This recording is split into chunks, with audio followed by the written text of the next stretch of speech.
హే, మీరు బహుశా అణువులు చిన్న సోలార్ సిస్టమ్స్ లాగా ఎలక్ట్రాన్లు న్యూక్లియస్ చుట్టూ, గ్రహాలు సూర్యుడి చుట్టూ తిరిగినట్టే తిరుగుతున్నట్టు ఉండే బొమ్మలు చూసే ఉంటారు. కాని నిజంగా అణువులు అలా పనిచేస్తాయా? Spoiler alert! అలా అయితే కాదు. ఈరోజు మనం ఆ ప్రసిద్ధ పోలిక ఎందుకు తప్పుదోవ పట్టిస్తుందో, అసలు అణువులు ఎలా ఉంటాయో తెలుసుకుందాం.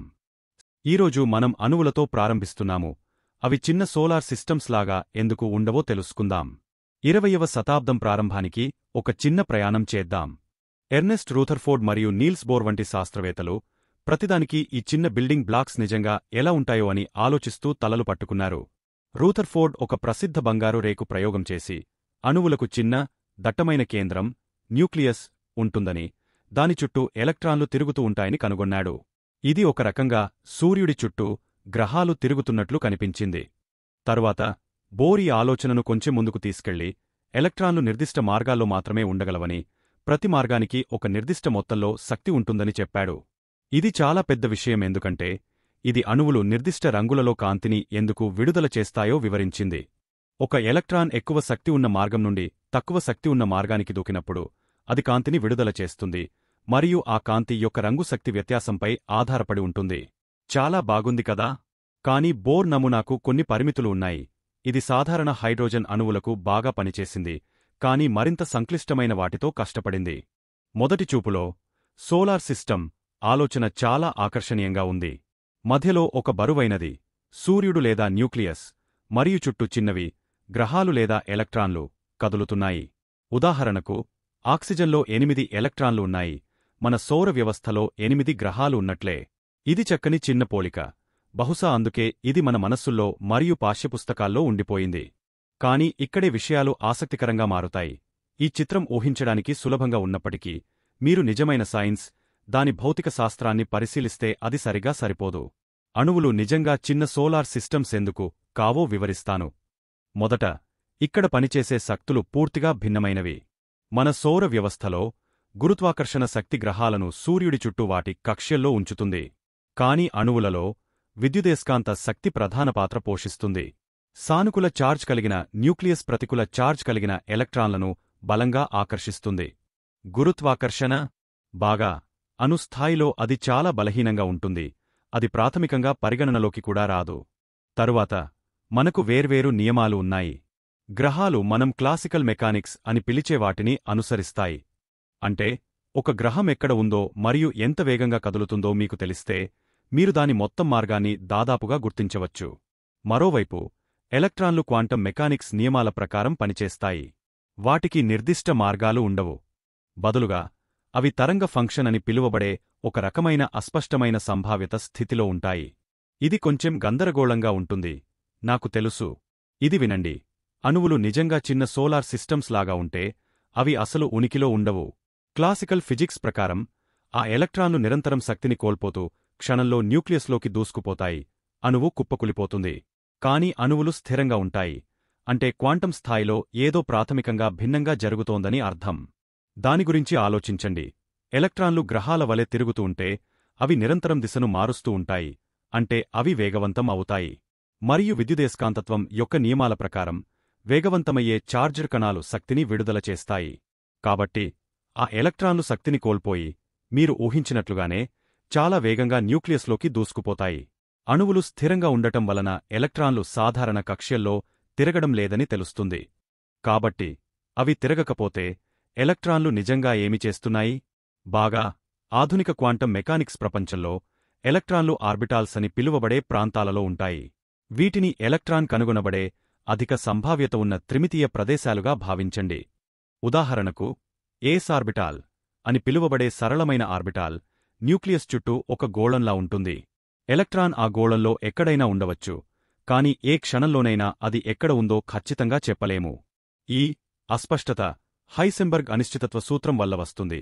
ఇది ప్రాథమికంగా ఒక ఎలక్ట్రాన్ యొక్క ఖచ్చితమైన స్థానం మరియు దాని మొమెంటం రెండింటినీ ఒకేసారి తెలుసుకోలేమని చెబుతుంది. ఇది చీకటి గదిలో ఒక ఈగను పట్టుకోవడానికి ప్రయత్నించినట్లు ఉంటుంది. అది అక్కడ ఉందని మీకు తెలుసు, కాని అది ఇప్పుడు ఎక్కడ ఉందో మరియు అది తరువాత ఎక్కడికి వెళుతుందో మీరు ఖచ్చితంగా చెప్పలేరు. మీరు కొన్నిసార్లు వేగంగా తిరిగే ఫ్యాన్ యొక్క పోలికను వినే ఉంటారు. బ్లేడ్లు చాలా వేగంగా తిరిగినప్పుడు, అవి అస్పష్టమైన వృత్తంలా కనిపిస్తాయి, మరియు ప్రతి బ్లేడే క్షణంలో ఎక్కడ ఉందో మీరు నిజంగా చెప్పలేరు. ఇది మీకు ఎలక్ట్రాన్ క్లౌడ్ గురించి ఒక స్థూలమైన ఆలోచనను ఇస్తుంది. ఇక్కడ ఎలక్ట్రాన్లు న్యూక్లియస్ చుట్టూ ఒక రకంగా వ్యాపించి ఉంటాయి. ఇప్పుడు ఫ్యాన్ పోలిక కూడా పరిపూర్ణమైనది కాదని గుర్తుంచుకోవడం ముఖ్యం. ఫ్యాన్ బ్లేడ్లకు ఏ సమయంలోనైనా ఖచ్చితమైన స్థానాలు ఉంటాయి, మనం వాటిని స్పష్టంగా చూడలేకపోయినా. అది క్లాసికల్ ఫిజిక్స్. కానీ ఎలక్ట్రాన్ల కోసం వాటి స్థానాలు క్వాంటం మెకానిక్స్ కారణంగా ప్రాథమికంగా అనిశ్చితంగా ఉంటాయి. వాటికి ఫ్యాన్ బ్లేడ్ల వంటి చక్కని చిన్న కక్ష్యలు ఉండవు.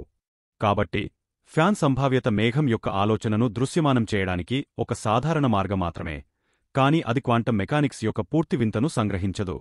కాబట్టి సరళంగా చెప్పాలంటే ఎలక్ట్రాన్లు గ్రహాల వలె న్యూక్లియస్ చుట్టూ తిరగవు. బదులుగా అవి ఆర్బిటాల్స్ అని పిలువబడే ఈ సంభావ్యత మేఘాలలో ఉంటాయి. మనం వాటిని చూడటానికి ప్రయత్నించే వరకు అవి ఒకేసారి అనేక ప్రదేశాలలో ఉండగలవు. ఈ ఆర్బిటాల్స్ ఎలక్ట్రాన్ యొక్క శక్తిస్థాయిని బట్టి అన్ని రకాల ఆకారాలు మరియు పరిమాణాలలో వస్తాయి. కొన్ని గోళాకారంగా ఉంటాయి, ఏస్ ఆర్బిటాల్లాగా, మరికొన్ని డంబెల్స్ లేదా క్లోవర్లీవ్స్ లాగా కనిపిస్తాయి.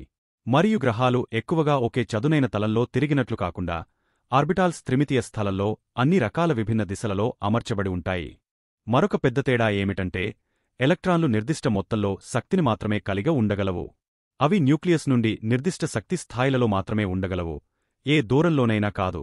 అందుకే అణువులు కాంతిని విడుదల చేసినప్పుడు లేదా గ్రహించినప్పుడు ఆ ప్రత్యేకమైన స్పెక్ట్రల్ లైన్లను ఉత్పత్తి చేస్తాయి. ఎందుకంటే ఎలక్ట్రాన్లు ఈ స్థిరమైన శక్తి స్థాయిల మధ్య దూకుతాయి. దీనిని ఒక మెట్లదండలాగా ఆలోచించండి. మీరు నిర్దిష్ట మెట్లపై మాత్రమే నిలబడగలరు, మధ్యలో కాదు. మరోవైపు గ్రహాలు సరైన వేగముంటే దాదాపు ఏ దూరంలోనైనా సూర్యుడి చుట్టూ తిరగగలవు. వాటిని పరిమితం చేసే శక్తి స్థాయిలు ఏమీ లేవు. పరిమాణం గురించి కూడా కాసేపు మాట్లాడుకుందాం. అణువులు ఎక్కువగా ఖాళీ స్థలం. మీరు ఒక అణువును దాని న్యూక్లియస్ ఒక బఠానీ గింజ పరిమాణంలో ఉండేలా పెద్దది చేస్తే మొత్తం అణువు ఒక ఫుట్బాల్ స్టేడియం పరిమాణంలో ఉంటుంది. అది చాలా ఎక్కువ ఖాళీ స్థలం. మన సౌర వ్యవస్థలో సూర్యుడు గ్రహాల కంటే చాలా పెద్దది, కాని దూరాలు నాత్మకంగా అంత తీవ్రంగా ఉండవు. ఉదాహరణకు సౌర వ్యవస్థ యొక్క వ్యాసం నెప్ట్యూన్ కక్ష్య వరకు సూర్యుడి వ్యాసానికి సుమారు 6500 రెట్లు ఉంటుంది. ఇది గణనీయమైన శూన్యత. అయినప్పటికీ ఒక అణువు యొక్క వ్యాసం దాని న్యూక్లియస్కు దాదాపు 1,00,000 రెట్లు ఉంటుంది. వివిధ స్థాయిలలోని లోతైన శూన్యత గురించి చెప్పాలంటే. కాబట్టి మనం ఇప్పటికీ ఆ సౌర వ్యవస్థ పోలికను అంతటా ఎందుకు చూస్తాము? బాగా దాని తప్పులు ఉన్నప్పటికీ అణు నిర్మాణం యొక్క ప్రాథమిక ఆలోచనను పరిచయం చేయడానికి ఇది చాలా సులభమైన మార్గం. మనం క్వాంటం మెకానిక్స్ యొక్క మరింత సంక్లిష్టమైన ప్రపంచంలోకి వెళ్లే ముందు మధ్యలో న్యూక్లియస్ మరియు చుట్టూ ఎలక్ట్రాన్లను ఊహించడానికి ఇది మీకు సహాయపడుతుంది. కాని అణువులు ఎలా ఉంటాయో నిజంగా అర్థం చేసుకోవడానికి మనం ఆ సాధారణ చిత్రాన్ని దాటి వాటి క్వాంటం స్వభావాన్ని స్వీకరించాలి. సరే, మనం ఒకసారి క్లుప్తంగా పునరావృతం చేసుకుందాం. అణువులు చిన్న సోలార్ సిస్టమ్స్ లాగా ఉండవు, ఎందుకంటే అవి గురుత్వాకర్షణ శక్తితో కాకుండా విద్యుదయస్కాంత శక్తులచే కలిసి ఉంటాయి.